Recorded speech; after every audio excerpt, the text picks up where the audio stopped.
United States Africa Command, located in Stuttgart, Germany, is the 4-star geographic combatant command headquarters with strategic responsibilities for all U.S. military operations in the Africa area of responsibility. Special Operations Command Africa, also in Stuttgart, Germany, is the 2-star theater headquarters responsible for command, control, and operational employment of all U.S. special operations in the Africa area of responsibility. Special Operations Command Forward, North and West Africa, located in Baumholder, Germany, is the colonel-level group headquarters responsible for command, control, and tactical employment of U.S. special operations in the northern and western areas of Africa, including the Maghreb and Sahel. Special Operations Command and Control Element, Lake Chad Basin, located in N'Djamena, Chad, was the lieutenant colonel-level battalion headquarters responsible for command and control of 2 advanced operations bases and tactical synchronization of the U.S. special operations in the region. Advanced Operations Base Niger, located in Niamey, is the company headquarters, commanded by a Special Forces Major, which exercises the tactical command and control over multiple Special Forces Operational Detachments Alpha in Niger. At the time of this operation, the acting AOB Niger commander was a Special Forces captain. The AOB Niger commander controls multiple U.S. Special Operations Forces teams, whose purpose is to train host nation partner forces, enhance host nation security assistance efforts, and conduct counterterrorism operations and surveillance and reconnaissance missions with host nation forces. Southwestern Niger has become a main trafficking route for ISIS Greater Sahara forces. On October 2, 2017, the U.S. SOF team based in Wallam received intelligence that a high-value individual, a sub-commander from the ISIS Greater Sahara forces, may be moving into their area of operations. The team submitted a mission plan for the vicinity of Tiloa for the next day. The concept of operations that was submitted for approval stated that the purpose of the mission was to conduct a civil and military reconnaissance in the vicinity of Tiloa in order to improve situational awareness of the border region and to improve the effectiveness of military efforts to disrupt ISIS-GS activity in the area. Key to this mission, as drafted, was to coordinate with Zone 1 and Zone 4 leadership for host nation support and permissions, conduct key leader engagements with civil and military leaders in select villages, and assess the population's attitudes towards ISIS-GS. The mission plan did not accurately characterize the intended purpose of the mission. The mission was, in fact, to pinpoint the location of and capture, or if necessary kill, the ISIS-GS subcommander. The inaccurate mission plan was approved by the acting Advanced Operating Base Commander in Niamey and forwarded to the Special Operations Command Control Element Commander, located in N'Djamena, Chad. The team's manning for this mission consisted of 8 U.S. Special Forces soldiers, 2 U.S. Special Operations support soldiers, 1 intelligence contractor, 1 Nigerian interpreter, a 3-man Nigerian reconnaissance team, and a 31-man Nigerian partner force. The team's U.S. SOF personnel traveled in 3 vehicles, 2 of which were equipped with mounted M240 machine guns. The 34 Nigerian personnel traveled in 5 additional vehicles. Once in Tiloa, the team searched for but could not successfully locate the ISIS-GS subcommander. They conducted the rest of their mission and began their return to base. During the team's return to base from Tiloa, they received high-confidence intelligence that placed the ISIS-GS subcommander northwest of Tiloa, near the Mali border. This time-sensitive intelligence gave the Nigerian and U.S. forces a narrow window to capture him while he remained in Niger. The approved concept of operation called for another U.S. and Nigerian partnered force to clear the target, with the Wallam-based team serving as a quick reaction force. However, due to weather constraints, the other team was forced to return to base. At this time, the target location had been under aerial observation for 6 continuous hours with no enemy activity. The SOCC commander assessed the mission was low risk and directed the Wallam-based team to clear the target location. Through the night of October 3rd, the team made the difficult movement north to the target. On the morning of October 4th, the team reached the objective at sunrise, but the enemy had already departed the area. The team discovered enemy rations, a motorcycle, drying uniforms, and warm fire pits. Partner Nigerians destroyed the enemy material, including the motorcycle. After completing the mission near the Mali border, the team was directed by AOB Niger to return to base. Prior to departing, the team commander directed the overhead ISR asset to maintain coverage on motorcycles heard in the vicinity of the objective in order to gather intelligence on possible enemy routes into Mali. The team departed at approximately 0830 hours and stopped at the village of Tongo Tongo at 1030 hours, so the Nigerian forces could eat breakfast and get water. As the team waited, they conducted an impromptu key leader engagement with the village elder. During the key leader engagement, team members met with leaders and 27 men of the village. The meeting lasted about 30 minutes longer than the team commander expected. At 11:35 hours, the team moved out of the village of Tongo Tongo on their planned route.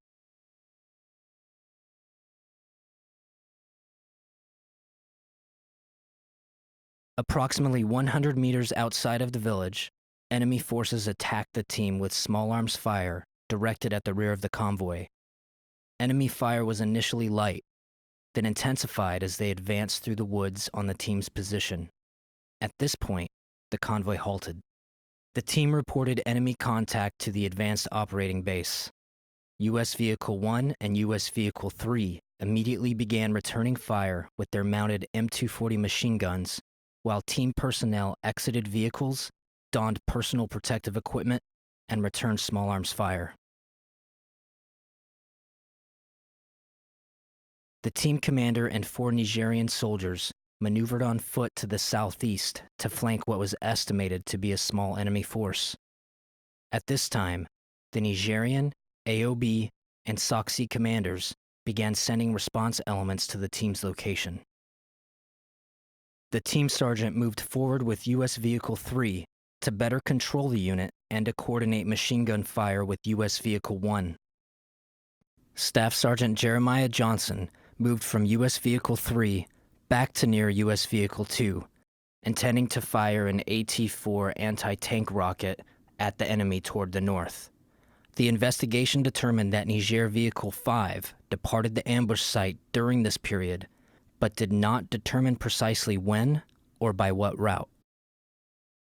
The commander's flanking element continued their movement until a body of water prevented them from advancing further.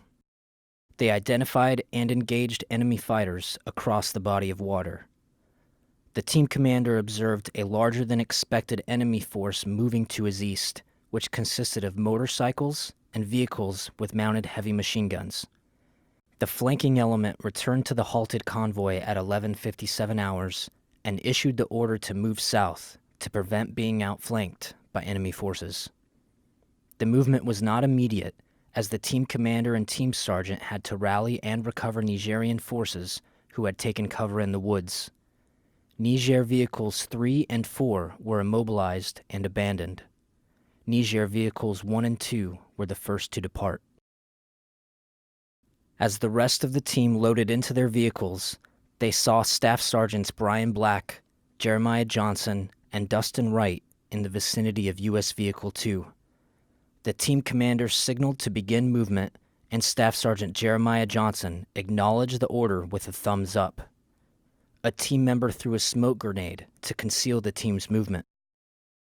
Staff Sergeant Dustin Wright entered U.S. Vehicle 2 and began driving it slowly forward, while Staff Sergeants Bryan Black and Jeremiah Johnson walked along the protected side of the vehicle. Staff Sergeant Bryan Black moved slightly ahead of U.S. Vehicle 2 and was killed by enemy small arms fire. Staff Sergeant Dustin Wright stopped and exited the vehicle. Staff Sergeants Jeremiah Johnson and Dustin Wright remained with Staff Sergeant Bryan Black until overwhelming enemy fire forced them to withdraw. 85 meters southwest of U.S. Vehicle 2, Staff Sergeant Jeremiah Johnson was shot and rendered immobile. Staff Sergeant Dustin Wright stopped, returned to near his teammate's position, and continued to engage the enemy until both were fatally wounded.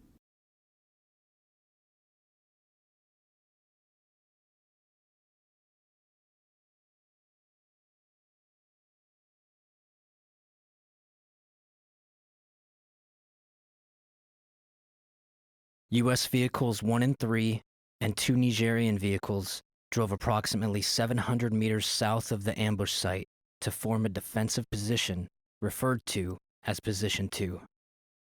The team realized that not all of their personnel and vehicles were present at the defensive position.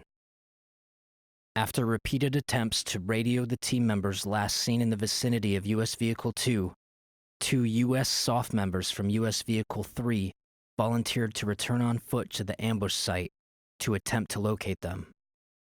Sergeant LaDavid Johnson, a special operations mechanic and the driver for U.S. Vehicle 3, moved to the rear of the vehicle to engage the enemy with the vehicle-mounted M240 machine gun. When that weapon ran out of ammunition, he switched to the M2010 sniper rifle. Approximately 10 minutes later, 2 additional U.S. team members moved to join the pair that was maneuvering back to the ambush site. The first pair moved to where they thought U.S. Vehicle 2 would be, encountering and killing several enemy combatants before needing to withdraw under fire. As they were withdrawing to the southwest, they linked up with their follow-on teammates and began planning another route to U.S. Vehicle 2. Back at Position 2, the team commander and his element continued to battle the enemy attacking from the east.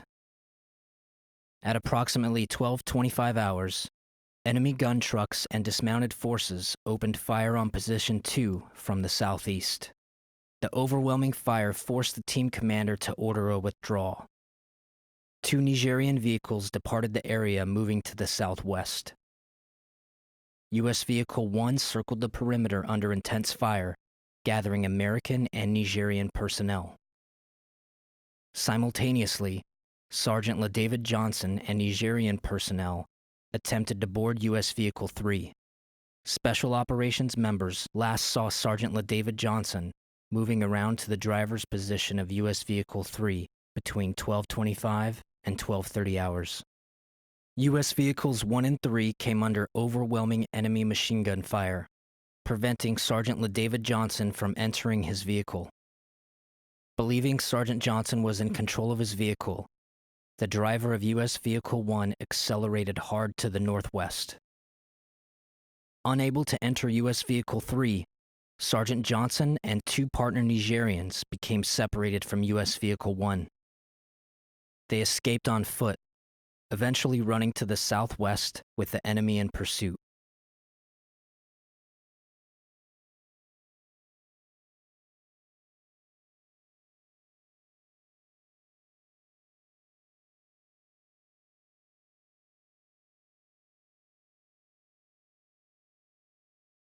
The Nigerian soldiers were killed with small arms fire roughly 400 meters from Position 2. Sergeant Johnson evaded for an additional 450 meters and reached the only concealment in the vicinity, a single thorny tree.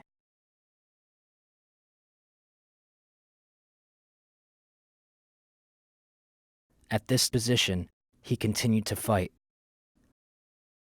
An enemy vehicle, armed with a mounted heavy machine gun, stopped within 100 meters of Sergeant Johnson's location, firing on his position and cutting off further escape while enemy forces closed in.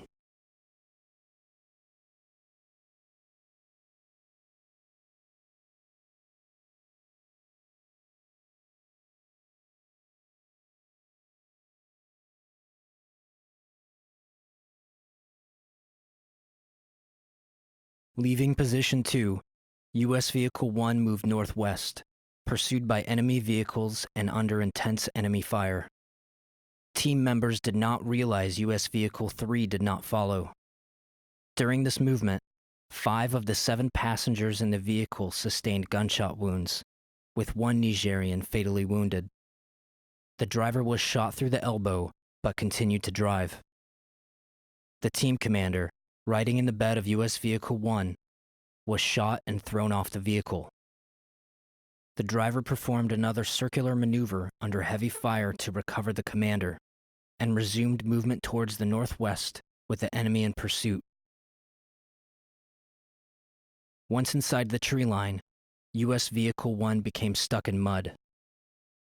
The 4 Special Forces soldiers who previously went to the ambush site saw U.S. Vehicle 1 and moved to rejoin those team members. At 12:33 hours, the team radioed that they were being overrun. This was the team's first report for assistance. Expecting their radios would be recovered by the enemy, the team disabled them, ending the ability to communicate using these devices.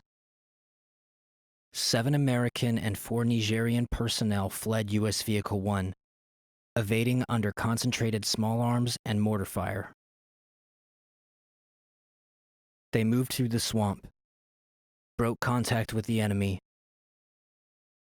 and stopped at the clearing on the northwest side of the wooded area. The team established a hasty defense at this location at approximately 12:50 hours. They wrote short messages to loved ones on personal devices, believing they would soon be overrun. By 13:11 hours, 2 U.S. unmanned aerial vehicles arrived on station, establishing communications with both the team and inbound French aircraft. 2 French Mirage aircraft arrived at 13:18 hours, but were unable to determine friend from foe. The French performed 2 shows of force at 13:20 and 13:25 hours. At this time, the enemy ceased pursuing the team, but remained in the area. At 13:30 hours, the team relayed their location, the status of casualties, and requested a medical evacuation for the wounded. Beginning at 14:58 hours, the Mirages executed 2 more shows of force at treetop level. This caused the enemy elements to rapidly depart the area. French helicopters arrived in the vicinity at 1600 hours and searched for the team for 40 minutes. A team member moved into a clearing, waving an American flag to the helicopters to establish their identity as friendly forces. At 16:41 hours, the Special Operations Command Africa Commander in Stuttgart, Germany, recommended to the U.S. Africa Command Commander that they declare a personnel recovery event. This notified units throughout the Department of Defense that service members were missing and activated contingency planning efforts. Concurrently, a Nigerian response force arrived by vehicle at the team's location and mistook the team for enemy forces, firing on them for 48 seconds with automatic weapons until they were positively identified. Fortunately, no one was injured further. French commandos and Nigerian forces secured the landing zone, enabling the French helicopters to land at 16:55 hours and evacuate the team 31 minutes later.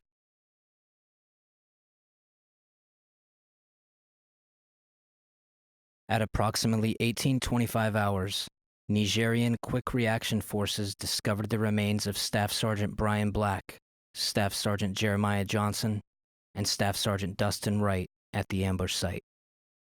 At this time, Sergeant LaDavid Johnson's status and whereabouts were still unknown. Throughout the remainder of the evening of October 4th, and over the next 36 hours, 3 ISR assets searched for friendly signals and signs of life. Additional U.S. SOF teams, French commandos, and Nigerian forces swept the ambush site and surrounding area in an effort to recover the dead or wounded. The search teams and ISR assets did not locate Sergeant LaDavid Johnson due to the distance from his last known location and the density of the tree under which he had concealed himself. At 0625 hours on October 6th, as nationally controlled personnel recovery elements staged for the search and recovery of Sergeant LaDavid Johnson, Tongo Tongo locals notified Nigerian military that they had found the remains of a soldier.